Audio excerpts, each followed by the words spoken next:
Chapter 18, Meeting the Monster. Every path of soul growth eventually leads to confrontation with the darkness in the world and within ourselves. This chapter explores fear, shadow, ego, manipulation, and what happens when you stop running from the things controlling you. Chapter 18, Meeting the Monster. Triggers aren't random, they're signals. A trigger is any stimulus that jolts your nervous system, stirs a memory, or pulls you into a reaction you didn't consciously choose. It can be a sound, a smell, a phrase, an image, or even a passing look. Triggers are the nervous system's shorthand, messages rising from wounds, unprocessed grief, or deeper lessons asking to be seen. Sometimes you can trace them easily. Sometimes they need meditation, patience, or guidance to decode. Other times they reveal themselves only after years or even lifetimes. But nothing you experience is wasted. Every obstacle, every wound, every trigger is part of your path. The shift comes when you stop seeing obstacles as detours and recognize them as the path itself. That's when frustration loosens its grip. What once felt like it was breaking you is revealed as the very thing forging you. Sadness may be the hardest forge, especially in loss. Yet even here, you're not alone. You're not as alone as you've been led to believe. Death is not an ending. It's another veil in the great illusion. We've been taught otherwise, that separation is final, but that too is programming. The ones you've loved remain closer than you know, walking with you until you no longer need them. The veil is thinner than you've been told. But here's the deeper truth. If triggers in your personal life can shape behavior, imagine what happens when they are designed, weaponized, and broadcast at scale. Trauma stops being personal and becomes political. What feels like chaos in your inner world has its mirror in the outer world. That larger pattern isn't coincidence, it's a program. At the risk of this sounding like a sci-fi script, what follows is not fantasy, but record. One of the government's darkest and most pervasive operations shows how trauma was weaponized, scaled, and woven into culture in plain sight. I debated whether to admit this, but silence is complicity. To understand the manipulation we live under, we must see where it began. Weaponized triggers. If triggers in your own life can carry hidden meaning, imagine what happens when triggers are engineered. That larger pattern is not accidental. It's what I call the program. The program is engineered triggering on a mass scale. What you experience personally, those jolts that stir old wounds or pull you into reactions, has been studied, mapped, and replicated by those who seek control. Trauma isn't just an unfortunate byproduct of life, it has been weaponized. Through repetition of tragedy, shock imagery, and symbolic cues, the program fractures attention, manipulates emotion, and reshapes belief. Just as a single person can be broken into fragments, entire societies can be splintered, divided into identities, ideologies, and fears, each triggered on command. This isn't theory. It's the continuation of MKUltra, the CIA's covert project of psychological torture, trauma research, and mind control. Officially shut down in the 1970s, but only in name, its methods never disappeared. Instead, they increased. The same techniques once used to fracture individuals through drugs, hypnosis, and sensory deprivation now appear in mass form through media cycles, stage crises, and cultural programming. What MKUltra does to a single child, splintering them into alters, controlling them with cues, has been adapted for whole populations. Public tragedies, political theater, and media rituals serve as triggers. Symbols act like keys, unlocking predictable reactions. entire nations are conditioned to obey, comply, or despair without ever realizing they're being programmed.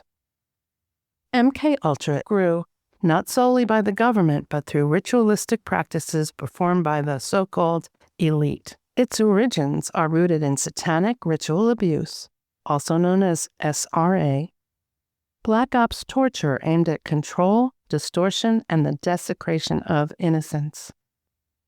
Built on experiments with drugs, hypnosis, sensory deprivation, and psychological manipulation, it lives on today in engineered, large-scale trauma events that shape the core of humanity.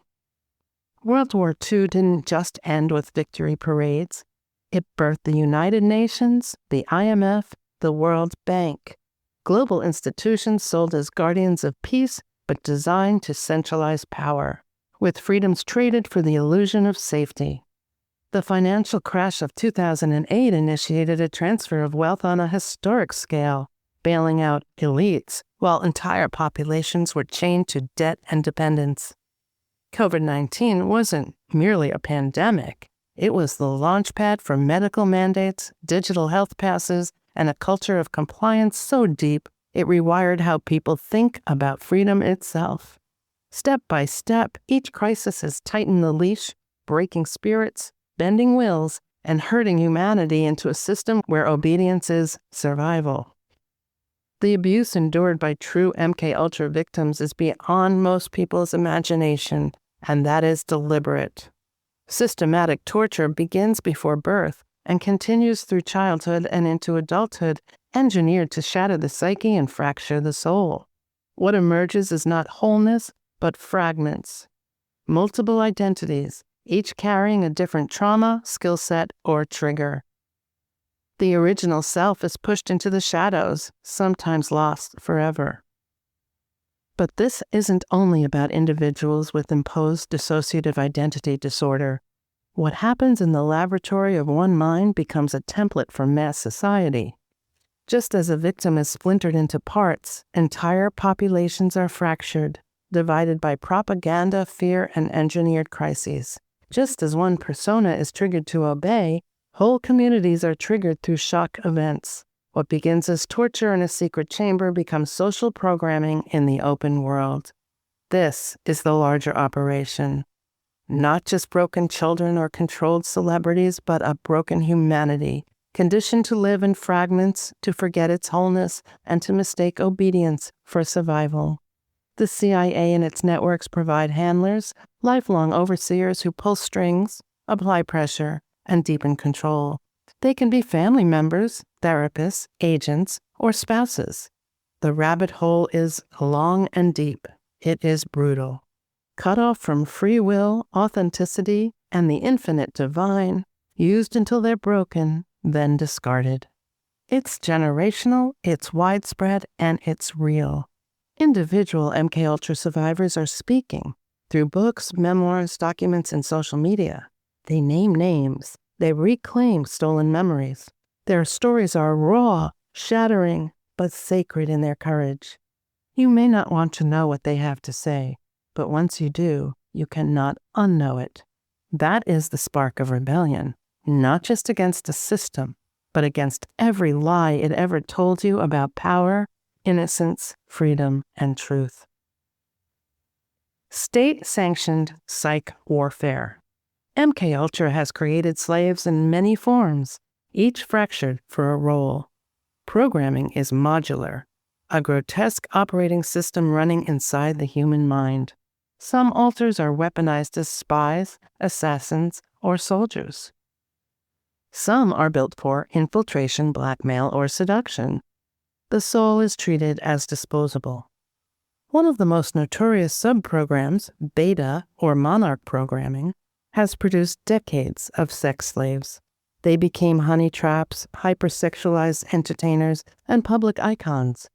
Marilyn Monroe remains the most famous presidential model, a cog in the system of control.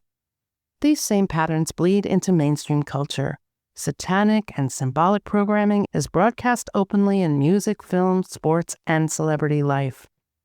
Goat heads, one-eye symbols, checkerboards, and surrealistic theatrics are not aesthetic, they are ritual signals. Black and white contrasts mirror the split mind. Distortion and dreamlike inversions train the masses to dissociate. These aren't just set design choices or quirky fashion statements, they're triggers. Ritual signals function like code. When the viewer beholds them, the image bypasses logic and sinks into the subconscious. For the individually programmed, these symbols activate buried altars, summon behaviors, and reinforce obedience. For the collective, they serve to normalize darkness, to desensitize, to make the bizarre feel ordinary. That's how ritual works. Repetition trains the nervous system.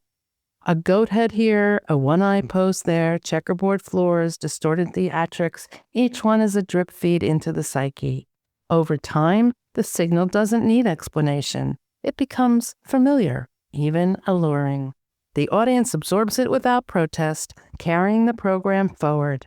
The power of ritual is not in the single image, but in the constant saturation that shapes what people accept as normal. The programming. At its core, MK Ultra is behavioral warfare. Trauma is the tool. The human blueprint is inverted. Love is punished, cruelty rewarded, innocence destroyed. A child born of light is reshaped into a vessel of darkness. When abuse becomes unbearable, the mind fractures. Altars emerge, hundreds if necessary, each compartmentalized, trained, and triggered by cues. A gesture, word, or symbol can summon them. The body becomes a puppet, the spirit is buried alive. This is not symbolism. The same system is applied to humanity itself. The collective is fractured into tribes and identities, each one conditioned by trauma events, wars, terror attacks, financial collapses, pandemics. Symbols and slogans become triggers. Media spectacles summon fear or rage on command. Just as an individual can be deployed for obedience, entire populations can be activated, divided, and controlled. The breaking of one child becomes the template for the breaking of the many. What is stolen at the personal level, love, trust, instinct, is stolen at scale. What replaces it is the same. A world where obedience and submission are sold as safety, and where the human spirit is buried beneath layers of programming. How this affects you. You may think that this doesn't touch your life. You may believe it only belongs to victims in shadowed rooms or names whispered in survivor accounts. But the blueprint has been magnified. What was once hidden in labs and black sites now plays out in the open, broadcast across screens and headlines. Every mass tragedy on repeat. Every mass tragedy is not only an event, but a trigger, aimed straight at the collective nervous system. Shock drops your defenses. Grief cracks you open. In that raw space, new fear slips in, and with it, new systems of control. Your empathy, your greatest strength, is also your greatest vulnerability. They weaponize it. They don't just want your tears, they want your compliance. They want your consent to systems you would never accept in the calm light of day. The answer is not to shut down or harden your heart. It is to reclaim your emotional authority. Feel everything without handing over your discernment. Grieve, but don't surrender. Question every narrative that demands despair. Refuse rage. Every time you choose clarity over confusion, sovereignty over programming, you weaken the spell. You stop being triggered. You stop being used. And in that moment, you reclaim what was never theirs to take. Your sovereign, untouchable human spirit. Thank you for listening to this excerpt.